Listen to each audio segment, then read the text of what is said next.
Today's lesson, we're going to talk about how to convince your prospects by getting them to disagree.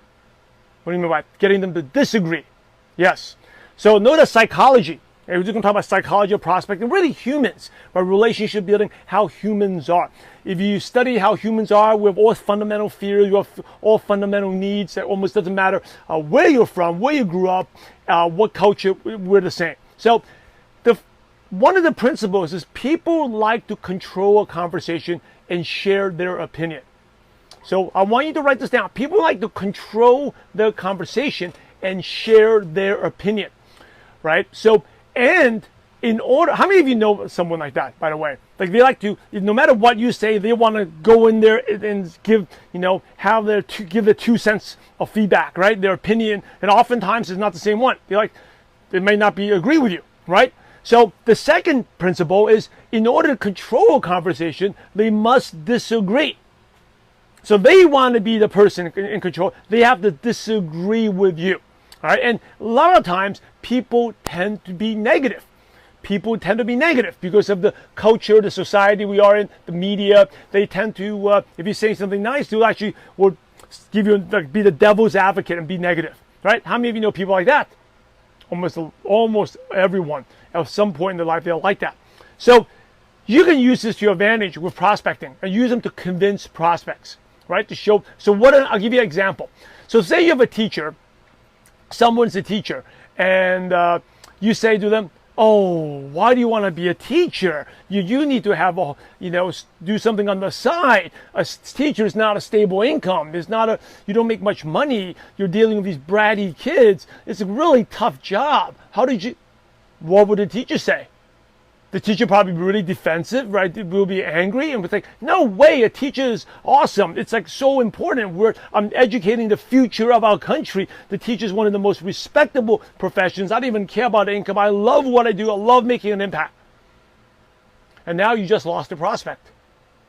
What about if you do it the other way? You say, "Oh, someone's a teacher. Wow, that must be so cool. You get to, make an impact on children. You must love your job. You get big vacations, all this time off. It's one of the best jobs in the world." Now what would the teacher say? "Oh, no, it's not that good. We have to deal with a lot of, there's actually a lot of behind the scenes, correcting homework, correcting papers, doing exams on the side, on the weekends. The pay's not that good." Right? Now, that person is a good prospect. You see how this works? I'll give you another example. You approach someone, they have their own business. They invest a ton, and he's like, "Whoa, why do you want to have your own business? It's one of the toughest times to have a business now. You invested so much money in there. Most businesses fail anyway. Why would you start a business?" And then what do prospects say? Remember, in order to control a conversation, they'll disagree. They'll say, "No way, my idea is going to be great. Right? Businesses, we make an impact. I get to control my hours. I can make an impact in the community. It's not just about the money." Now you just lost a prospect. Now, but if you said, "Wow, the business must be so cool. You must be really making lots of money. It's way better than a job. You're so smart to have a business. You must be doing really, really well. It must be one of the best things of all time." Now, what would the prospect say? "No, business is tough. We're going through a tough time now. No one's going out there. We're competing against Amazon, competing against Target, Walmart. It's really difficult. You have to deal with employees." And now you have a good prospect. You like how this works? Give you another example. Say you have a doctor.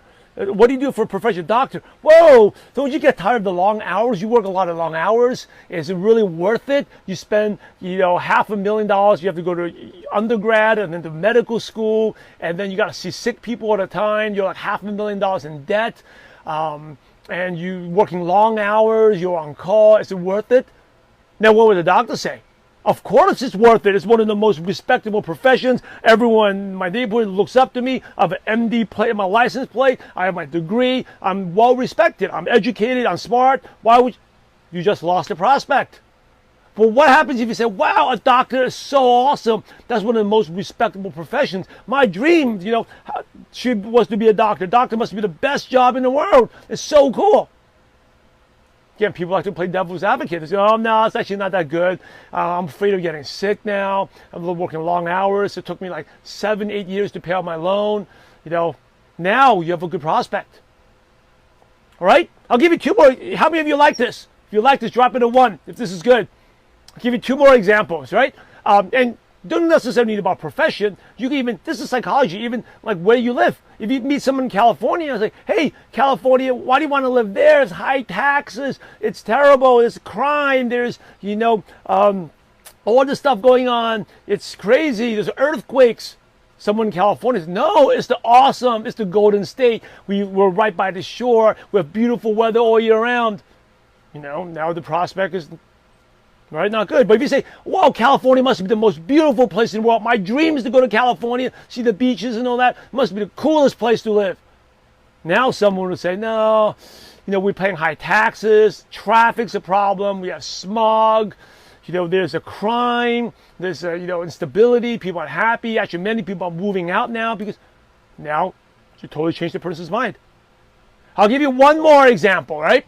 This is something someone messaged me, a coaching client sent me this. And this is how it applies right to prospecting. Another example. You're messaging someone, inviting someone in a Facebook group. You go to the Facebook group, Clam, you invite them. And the person says, I used to love network marketing, but I can't stand it anymore. If you were to do this, right? If this is the way you approach people, you're going to get kicked out because they're not allowing you to do this type of stuff. Just friending me and then asking me to send me a message. Now, by the way, I'm not saying you selling on the group. I'm saying you comment, like, add message, and then message the person afterwards. You continue to contribute value in the group, posting stuff in the group, right? Now, this person's like, hey, you shouldn't be doing this. How dare you? You could get kicked out. If you disagree with them, say, hey, you know what? Actually, I didn't really do that. Actually, I've been posting in the group. I've been doing all this. I just actually send you a message. What would they say? Again, in order to take control of a conversation, they would disagree. No, you didn't. You sent me a video. How dare you? I want to report you. And to show their authority, I want to report you to the admin, get you kicked out. Right? You just lost that person. You may even get kicked out of the group. But if you said, oh, I'm so sorry if I offended you. I feel really guilty. I really should have done that. It was so bad of me. I'm sorry. So I thank you for the feedback. Really, really sorry. I wish you the best. You leave on, number 1, you leave on a positive interaction. Number 2, the person actually may feel, oh, actually, you know what? Again, if they want to disagree, like, oh, you know what? Actually, looking back, you weren't that bad. You do post in the group a lot. You actually did send me a message. You didn't just post in the wall. Don't worry about it. Now you won back that prospect. All right? So those are a couple of ways you apply it. Think about it. Your action step is, I want you to use this today. Start thinking about different situations, right? You can just play around with it. It doesn't need to be for prospecting, just with your spouse, right? Or just bring something up. Don't start a fight, but bring something up, or bring with your friend, or even bring your kids. Just bring something up and see what they say. People naturally, they want to take, number 1, the rule is they like to take control of a conversation. Number 2 is, in order to do that, they have to share their opinion, they have to disagree. And often it is negative. I'll give you a couple of examples. California is a great place to live. And they'll be like, no, it's not. Because they're negative. Right? Philadelphia was the most awesome city. I love it's the most coolest city. It's got so much history, cheesesteaks and hoagies and all that. And person, well, it's actually not that bad. I wish I was in California. Then they're open, right? That's how. Understand this principle. That's how you convince your prospects. Start training your mind to think like this. That's how you convince your prospects by getting them to disagree. Understand that psychology of prospecting, and you'll be a much better recruiter and better with your in your day-to-day relationships with people as well.